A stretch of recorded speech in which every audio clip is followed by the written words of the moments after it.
Los Angeles, California, March 1970. The Dragon's Lair, boxing and martial arts gym on Sunset Boulevard. Tuesday afternoon, just after 3 o'clock. The gym is nearly empty, most of the daytime crowd having already finished their training and gone home. The only sounds are the rhythmic thud of fists hitting heavy bags, the squeak of shoes on the worn canvas, and the occasional grunt of exertion. The air smells of sweat, leather, and liniment, the distinctive aroma of a working gym where real fighters train, not the sanitized fitness centers that would later dominate the landscape. In the main ring, a man is training. His name is Tommy "the Hammer" Morrison, not the famous heavyweight who would carry that nickname years later, but a different Tommy Morrison, a middleweight kickboxing champion who has been making waves in the Southern California fighting circuit. He's good, very good.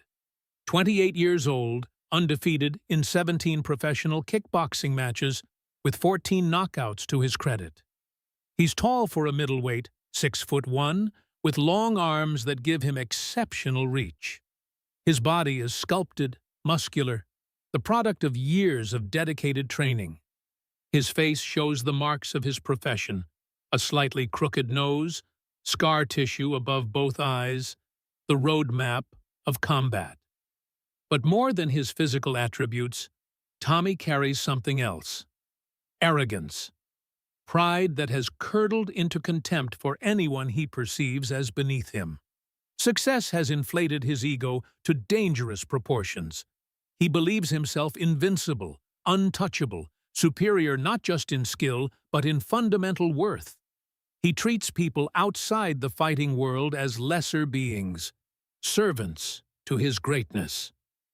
And today, that arrogance is about to cost him everything.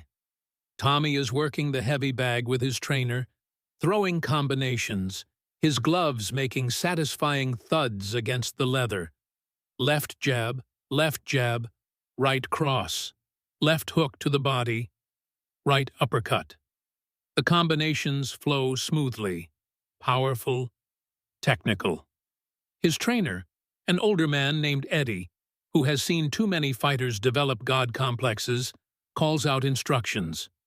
Faster on the jab, Tommy. Keep that right hand up. Good. Again. Tommy obliges, his punches crisp and sharp. He's in excellent condition, preparing for a big fight next month against another regional champion.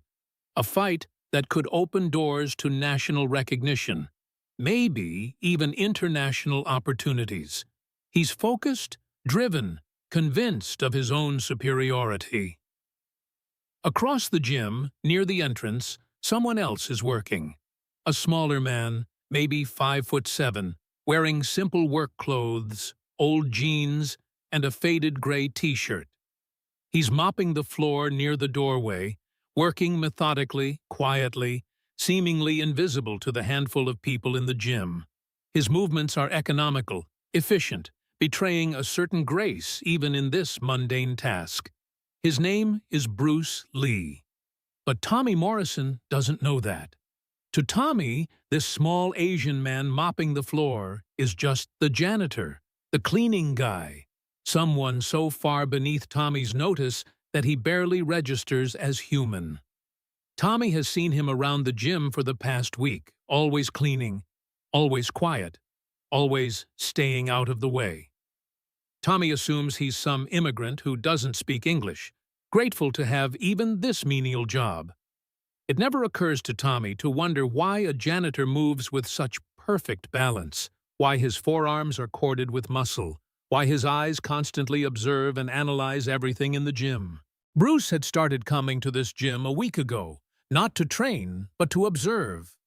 He was considering investing in the facility, possibly buying it and transforming it into a proper martial arts academy. The current owner, an old friend, had offered him first option before putting it on the market.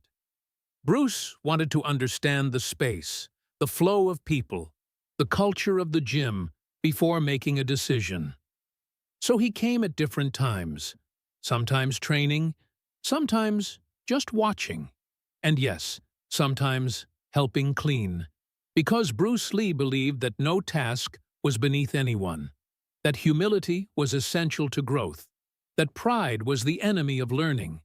He had cleaned his own schools for years, had mopped floors and scrubbed toilets alongside his students, teaching them that a true martial artist serves others, doesn't demand service. So when the gym's actual janitor called in sick today, and the owner mentioned needing to clean before the evening rush, Bruce had simply picked up the mop and started working. It was no big deal to him. Just another task. Just another opportunity to practice mindfulness, to be present in the moment, to find the meditation in simple work. But to Tommy Morrison, it was an opportunity to assert dominance, to remind himself of his superior status, to put someone in their place. As Bruce mopped near the ring, moving toward the corner where Tommy's gym bag sat on a folding chair, Tommy noticed him for the first time today, and an idea formed in his small, cruel mind. "Hey!" Tommy called out, his voice sharp, commanding. "Janitor, come here!" Bruce looked up from his mopping, his expression neutral. He'd heard that tone before, the tone of someone who thinks they're better than others, the tone of someone who has never been truly humbled. He considered ignoring it, continuing his work, but curiosity made him stop. He wanted to see where this would go. He set the mop aside and walked toward the ring, his movements relaxed, unthreatening. "Yes?" Bruce said, his English perfect, no trace of an accent. This surprised Tommy slightly. He'd expected broken English, or maybe no English at all. But he pushed past the surprise, focused on his purpose. "You missed a spot over here," Tommy said, pointing to a perfectly clean section of floor near his gym bag. "Come clean it again, and bring your mop. I want to see you do it right." Eddie, Tommy's trainer, shifted uncomfortably. He knew what Tommy was doing. He'd seen this kind of behavior before from fighters who let success poison their character. "Tommy, leave the guy alone. He's doing his job," Eddie said quietly. "I'm just making sure he does it properly," Tommy replied, his eyes never leaving Bruce. "This is a professional gym. Standards matter." Bruce walked calmly to retrieve the mop and bucket. He could have said something, could have explained who he was, but he was curious now. Curious about how far this man's arrogance would go. Curious about whether the universe would present an opportunity for a teaching moment. He brought the mop over and began cleaning the already spotless floor near Tommy's bag. "Slower," Tommy commanded, leaning against the ropes, enjoying his power over this inferior person. "I want to make sure you get it really clean. And when you're done there, you can clean my boots." He lifted one leg, showing his training shoe, which was barely dirty. "They got scuffed during training. Make them shine." Eddie closed his eyes. This was too much. "Tommy, that's enough. You're being an asshole." "I'm being a professional," Tommy shot back. "I pay membership fees here. I have standards. If the cleaning isn't up to par, I have every right to say something." Bruce stopped mopping. He looked up at Tommy, his expression still calm, but something had changed in his eyes. A decision had been made. "I don't think I'll be cleaning your boots," Bruce said quietly. Tommy laughed, a harsh sound. "Excuse me? You work here. You do what members tell you to do. That's how it works." "I don't work here," Bruce said. "I'm helping a friend, but I'm done helping now." He set the mop down gently and started to walk away. Tommy's face reddened.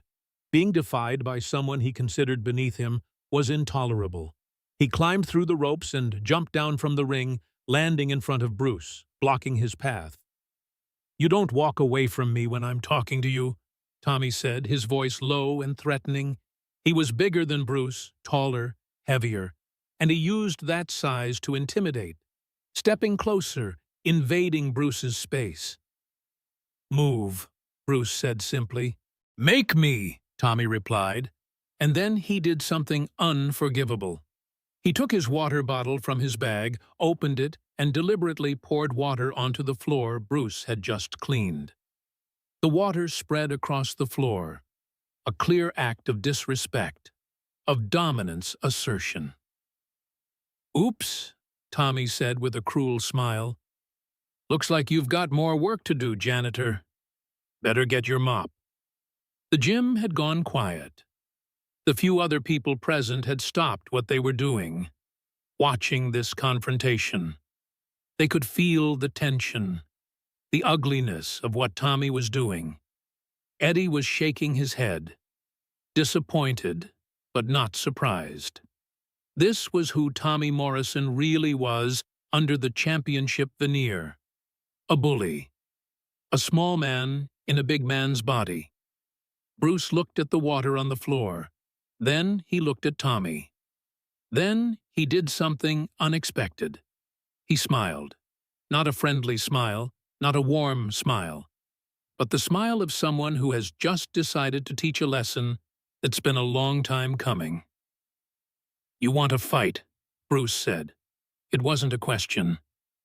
"You've been looking for a reason to assert dominance, to prove your superiority. So let's fight, you and me, right now, in the ring." Tommy's eyes widened. Then he started laughing. Really laughing, doubling over, slapping his knee. You want to fight me? Do you have any idea who I am?" "I know exactly who you are," Bruce said calmly. "Do you know who I am?" "You're the fucking janitor," Tommy said, still chuckling. "And you're about to get hurt. But sure, if you want to embarrass yourself, I'm happy to oblige. Eddie, time this. I'm going to knock out the cleaning guy." Eddie didn't move. "Tommy, this is a bad idea. You don't know anything about this guy. He moves like a fighter. Just apologize and let it go." "I'm not apologizing to the help," Tommy snapped. "Get in the ring or get out of my gym." "It's not your gym," Bruce said quietly, but he was already walking toward the ring. He climbed through the ropes with a fluid motion that caught Eddie's attention.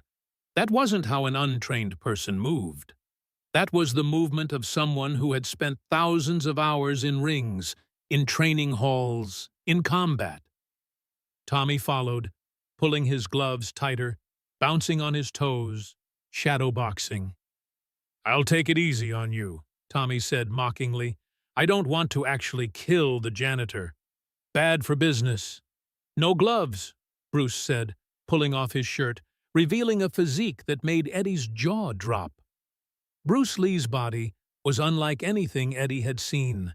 Not bulky, like a bodybuilder, but carved from wood, every muscle defined, functional, powerful.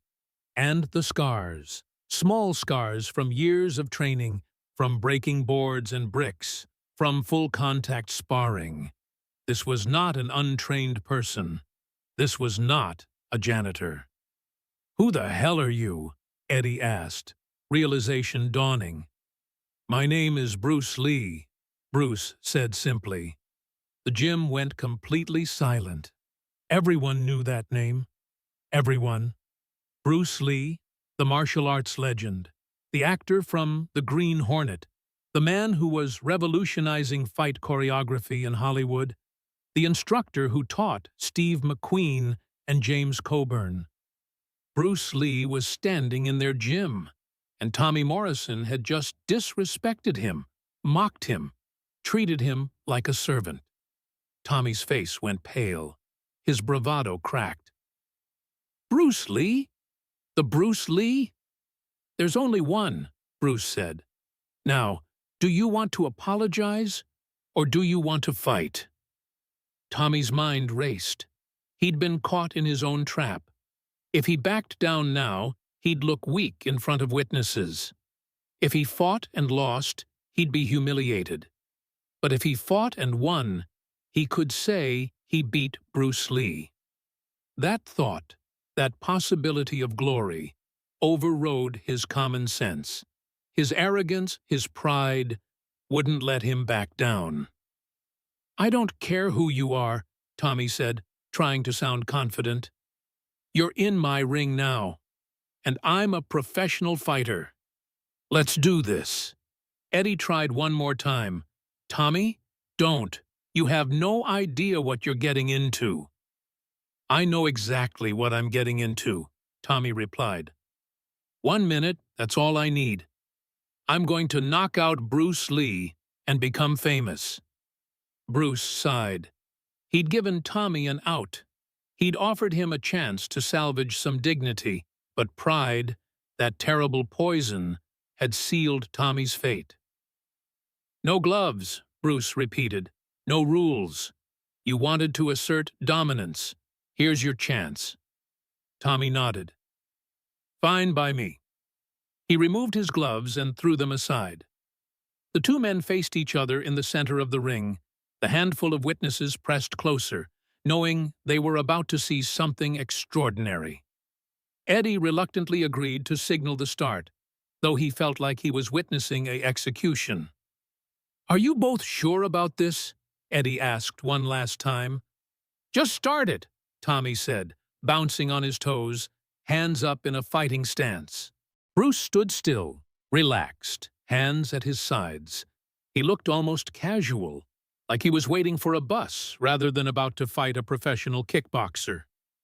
"Begin," Eddie said quietly. Tommy immediately launched a combination. Fast, technical, powerful. Left jab, right cross, left hook. These were punches that had knocked out multiple opponents, but they hit nothing.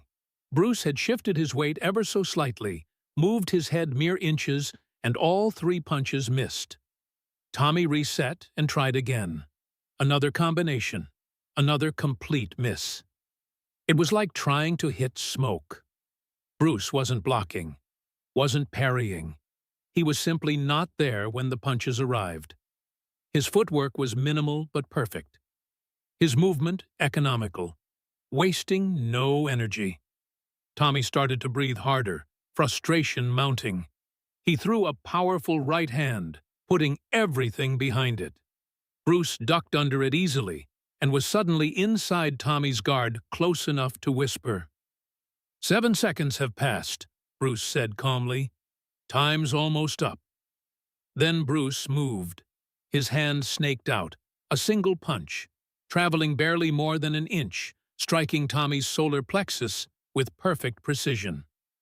The 1-inch punch, Bruce's signature technique, generated power not from distance or muscle mass, but from perfect biomechanics, from the kinetic chain that started in his feet and expressed itself through his fist. The impact was devastating. Tommy's eyes went wide. The air exploded from his lungs in a loud whoosh. His hands dropped. His legs buckled. He staggered backward, unable to breathe, unable to process what had just happened. He'd been hit before, many times, by professional fighters throwing full-power punches, but he'd never felt anything like this. This wasn't about force. This was about precision, about hitting exactly the right spot at exactly the right angle with exactly the right timing. Tommy tried to raise his hands, tried to fight back, but his body wasn't responding. His diaphragm was in spasm, his breath wouldn't come, his legs were turning to water. Bruce didn't press the attack. He simply stood there, watching, waiting. He'd made his point. The lesson had been delivered. Tommy dropped to one knee, gasping, his face red, desperately trying to breathe. Then he fell forward onto his hands, on all fours on the canvas, wheezing, defeated. Total time elapsed. 10 seconds. Not 7, as Bruce had predicted, but close enough. Eddie looked at his stopwatch in disbelief. 10 seconds. A professional champion, undefeated in 17 fights, had been completely dismantled in 10 seconds. And Bruce had used one punch. One. The witnesses stood in stunned silence. They'd just seen something that would become legend, a story they'd tell for the rest of their lives. Bruce Lee destroying an arrogant champion in 10 seconds with one punch. Bruce climbed through the ropes and picked up his shirt. He pulled it on, then walked back to where Tommy was still on all fours, slowly getting his breath back. Bruce knelt down beside him, his voice kind now, the lesson delivered. "Pride is the enemy," Bruce said quietly. "Arrogance blinds you. You never asked who I was, you assumed. You treated someone as inferior without knowing anything about them. This is a lesson. Learn from it." Tommy, still gasping, nodded. The pain in his solar plexus was intense, but the pain in his ego was worse. He'd been destroyed, humiliated. Everything he thought he knew about himself had been shattered in 10 seconds. Eddie came over and helped Tommy to his feet. The champion stumbled to the corner and sat down, holding his chest, his face a mask of shock and humiliation. "I tried to warn you," Eddie said, but there was no satisfaction in his voice, just sadness at seeing his fighter broken. Bruce walked to the gym entrance, picked up the mop and bucket, and resumed cleaning. The casual observers watched in amazement as Bruce Lee, the legend, the master, calmly went back to mopping the floor, as if nothing had happened, as if he hadn't just destroyed a professional fighter, as if cleaning a floor and defeating a champion were equally mundane tasks, neither one elevating him nor diminishing him. One of the witnesses, a young fighter who had been hitting the speed bag when it all started, approached Bruce nervously. "Mr. Lee, can I ask you something?" "Of course," Bruce said, continuing to mop. "Why did you go back to cleaning? You just beat a champion. You proved your point. Why pick up the mop again?" Bruce paused and looked at the young man. "Because the floor still needs cleaning. Because I said I would help my friend. Because no task is beneath anyone. Tommy Morrison's mistake wasn't treating a janitor badly. His mistake was treating anyone badly. If I had actually been just a janitor, his behavior would have been just as wrong. Respect isn't about someone's status or occupation. It's about recognizing the humanity in every person." The young fighter nodded slowly, absorbing the lesson. "Did you have to fight him?" "No," Bruce admitted. "I chose to, because some lessons can only be learned through experience. Tommy needed to understand that size and strength and championship belts don't make you superior to other people. He needed to understand that there's always someone better, someone who can humble you.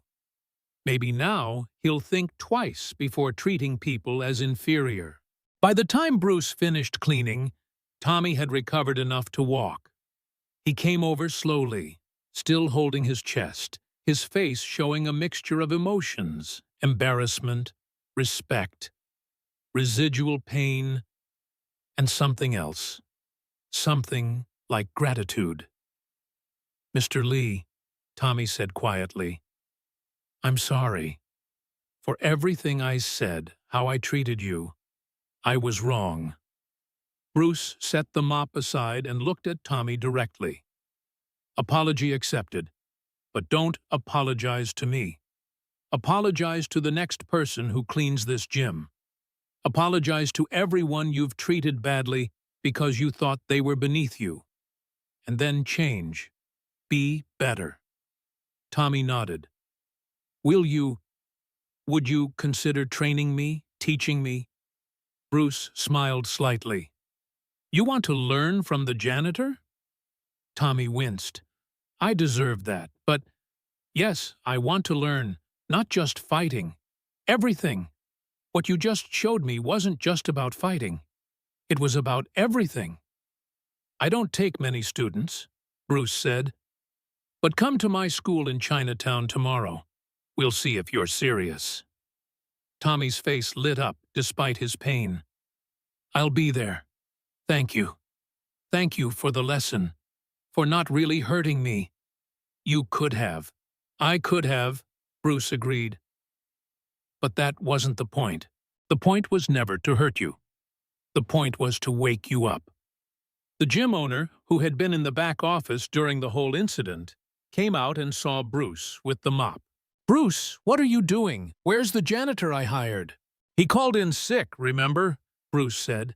I was just helping out. The owner looked around at the witnesses, sensing he'd missed something. What happened here? Education happened, Eddie said. The kind you can't get in a classroom. Over the next few weeks, the story spread through the martial arts community. Tommy Morrison showed up at Bruce's school the next day, as promised, and became a dedicated student. He never spoke about what happened unless asked, and when he did tell the story, he told it honestly, without trying to save face.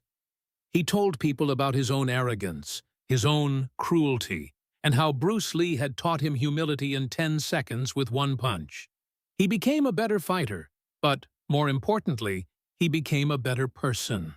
He started teaching underprivileged kids for free, remembering that he had once judged people by their circumstances. He treated everyone with respect, from fellow fighters to janitors to the homeless people on the street. The lesson had stuck. As for Bruce, he told very few people about the incident. It was just another teaching moment, another opportunity to share wisdom, no different from a formal class or a conversation over tea. But the people who witnessed it never forgot. They told their students, who told their students, who told their students. The story became legend, though details sometimes shifted, the timeline compressed, the dialogue elaborated. But the core remained true. Bruce Lee, mistaken for a janitor, disrespected by an arrogant champion, and teaching a lesson in humility that took 10 seconds and one punch. Years later, when Bruce Lee had become a global phenomenon, when his movies had made him a household name, when martial artists around the world studied his philosophy and technique, people would sometimes ask Tommy Morrison about meeting Bruce Lee. What was it like to fight him, they'd ask. And Tommy, older now, wiser, his own fighting career behind him, would smile and say, "It wasn't a fight. It was an education. The most important 10 seconds of my life."